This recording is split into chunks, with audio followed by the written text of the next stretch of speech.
asalaamaaleykum mbokk yi ni suivre si Daaray Technologie ñu ngi leen di gërëm te di leen jaajëfal dal leen ak jàmm si seen nouvelle vidéo alors cours yële passé jàngoon na lu ñuy wax les opérateurs en JavaScript alors tey jii bon ñu avancer tout simplement si programme bi donc ñu jàng lu ñuy wax les types de données alors modifier naa Trello bi donc gis nañ les opérateurs ba pare donc ici on va attaquer directement les types de données en JavaScript. Alors donc, voyez donc en JavaScript, pour cela, créer déjà bien fichier pour côté set underscore les types de données. C'est bien moi créer ces bénéficiaires et là, je ce commentaire B. Alors, JavaScript, en réalité, on a 8 types de données. Donc, premier type de données, c'est string. Bon, string, moi, là, mais tout simplement chaîne de caractères. Supposons, par exemple, que déclare une variable A, var A, par exemple, on dit égal A, on définir, par exemple. Vous utilisez double code ou le code simple, hein, vous utilisez tout simplement barre de fille. Donc, les chaîne de caractères. Là. Donc, loolu mooy string n'est-ce pas chaîne de caractères am na par exemple le type number type number bu dee en JavaScript day permettre tout simplement stocker des entiers c'est-à-dire des nombres à sans virgule day permettre aussi stocker des décimaux c'est-à-dire des nombres avec virgule donc am na type boo xam ne c'est apparu en 2020 donc ñu koy wax bigint ça permet tout simplement de stocker des entiers de grande taille il y a ce qu'on appelle le type booléen donc day permettre tout simplement stocker une valeur à deux états par exemple true ou false il y a ce qu'on appelle undefined donc li gisoon nañ ko waxoon na leen à chaque fois nga déclarer par exemple benn variable donc boo ko joxul valeur donc variable boobu noonu par défaut day am la valeur undefined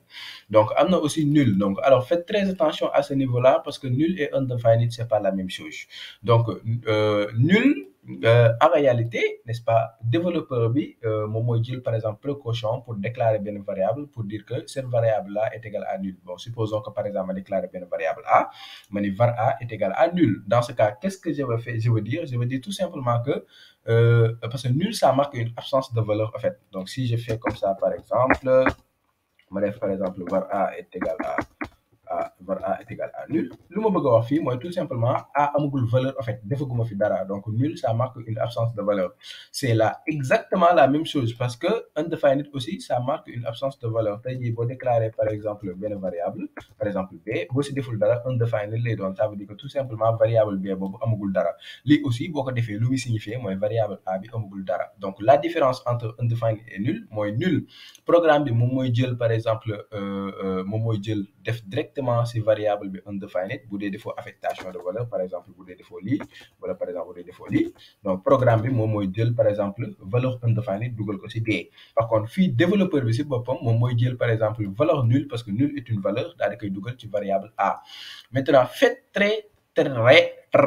attention parce que undefined c'est différent de nul donc looloo tax fii bon bu doon c'est la même chose jël mën naa ko def si même ligne mais par exemple fii c'est juste pour vous dire que en fait c'est différent les deux donc bu ma ñëwee par exemple juste pour jox leen benn exemple damay déclarer benn variable n'est-ce pas duma ko jox benn valeur et là je fais if par exemple A est égal à undefined. Donc, if A est égal à undefined, là, mani, par exemple, afficher tout simplement alerte de OK. Donc, là, là, vous dites à undefined, là, afficher tout simplement OK. Fini, afficher, pourquoi? Comme vous pouvez deviner, parce qu'on a les variables qui beaucoup déclarées, défaut aussi valeur, défaut aussi affectation de valeur, c'est-à-dire défaut égal quelque chose. Donc, automatiquement, valeur boobu noonu valeur undefined moo si nekk alors fii ma def benn précision bu ndaw avant may avancer c'est-à-dire double code yi ma utiliser ak code simple c'est exactement la même chose par exemple au lieu ma utiliser double code bu ma neexoon par exemple ma def double code simple n'est-ce pas sinon vous la neexee tout simplement nga utiliser double code vous êtes libre de faire tout ce que vous voulez donc par exemple si je voulais faire par exemple un console.log juste pour vous montrer par exemple les trucs de déchapement CLG n'est-ce pas bon ça je pense que maîtriser ngeen ko ba pare sax mais juste pour rappel donc fii bu ma neexoon ma def par exemple double code ma afficher par exemple OK voilà maintenant li ngeen war a comprendre mooy par exemple bu dee da nga utiliser double code mënoo utiliser des double codes à l'intérieur gisoo fii automatiquement daf may générer erreur donc double code mënoo utiliser des double codes à l'intérieur donc voilà pourquoi mënoo ko def parce que danaa non bii mooy ubbeekaay bi bii mooy fermeture bi alors que xam ngeen ni bii du fermeture mais par exemple bii nii mooy fermeture bi n'est-ce ça léegi pour éviter loolu par exemple si biir si biir code simple donc double code mën nga ko fa utiliser par exemple fii mën naa utiliser OK par exemple si code simple la ci biir mën naa fa utiliser double code maintenant bu doon double code c'est contraire bi les double code la si biir mënuma fa utiliser double code n'est-ce pas lii boo ko defee day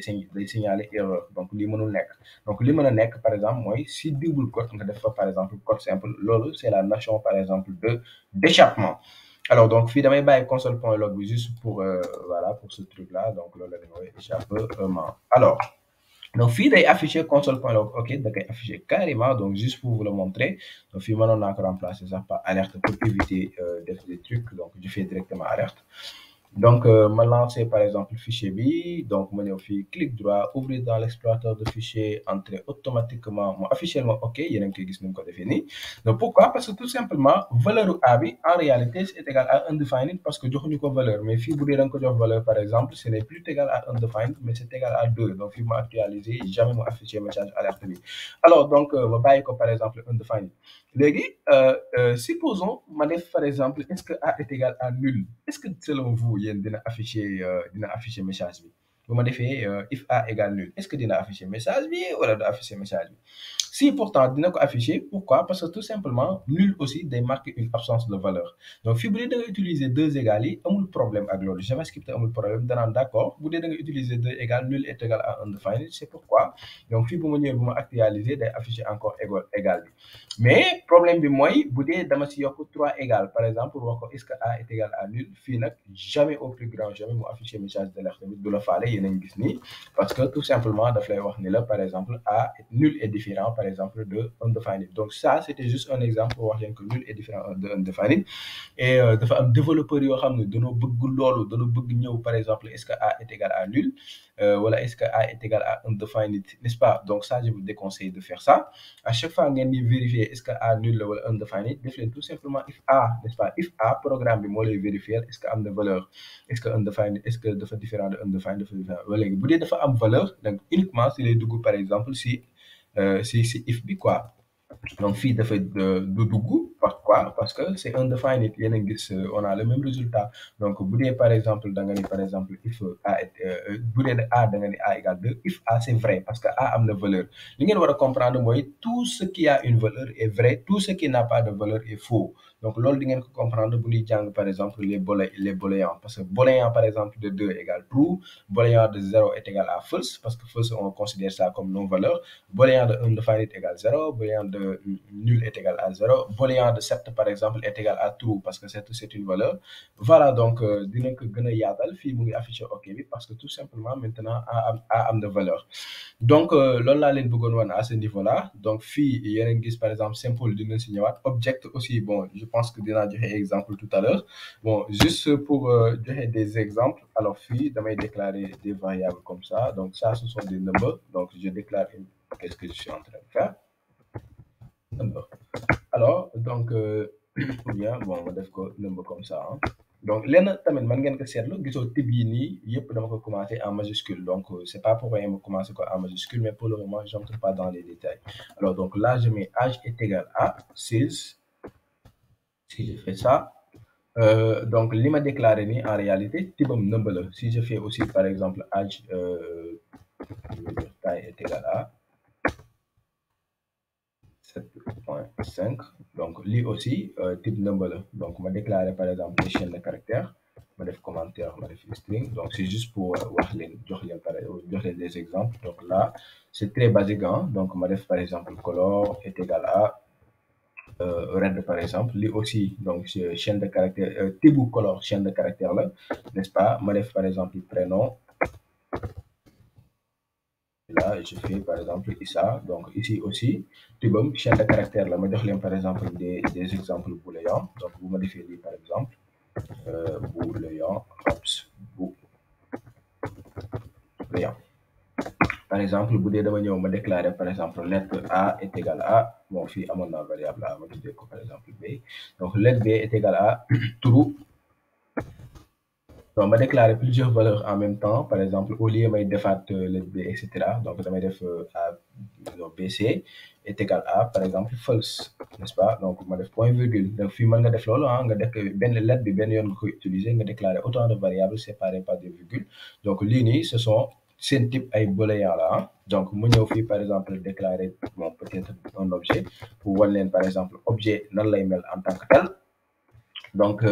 fii par exemple mën naa créer bon ma ni constante la personne ou bien personne n'est-ce pas ma ni est égal à objet nii la nga koy créer ah bon objet peut-être dinaa si ñëw c'est une structure de données qui est hyper méga puissant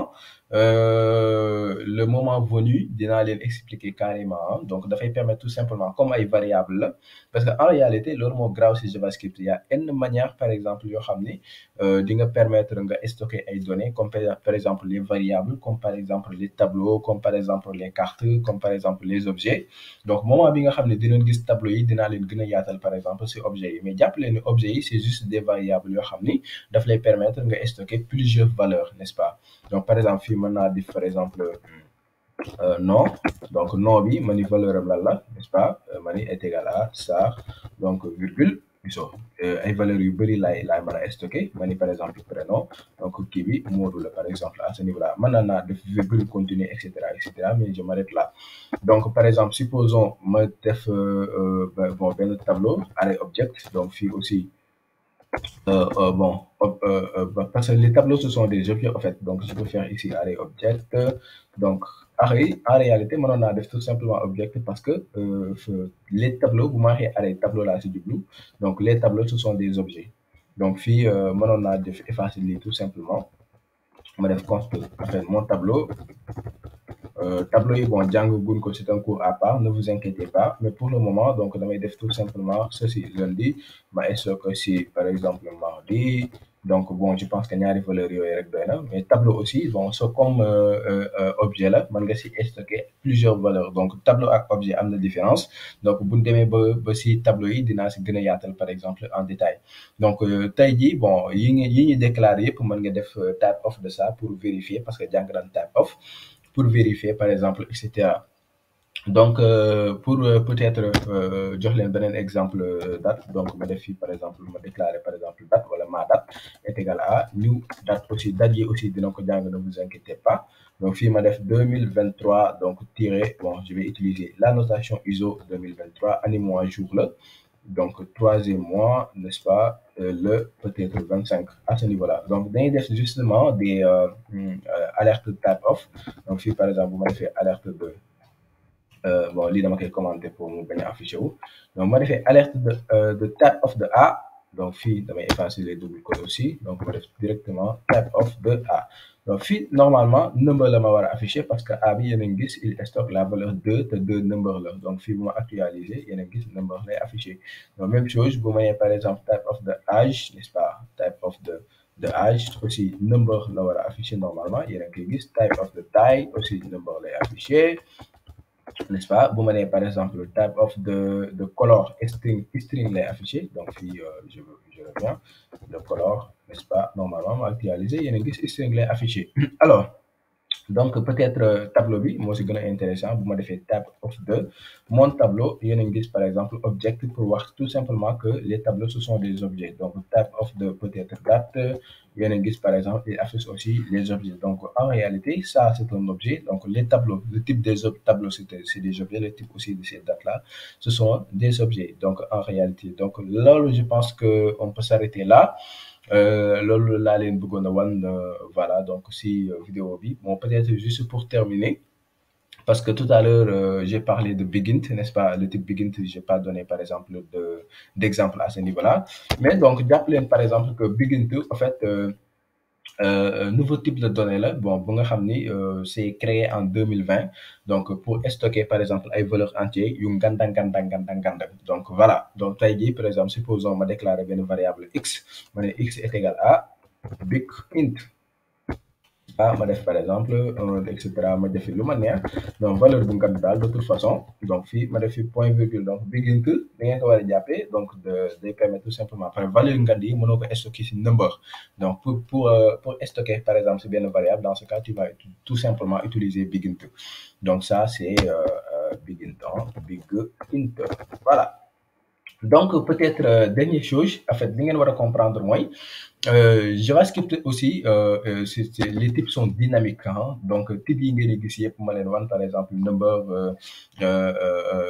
et cetera tout ça da nga war a comprendre les types sont dynamiques lu muy signifier mooy par exemple benn variable mën nga ko jox par exemple supposons ma di let x let y bon je sais pas si amoon naa y ma def point virgule yéen ñëpp xam ngeen ni fii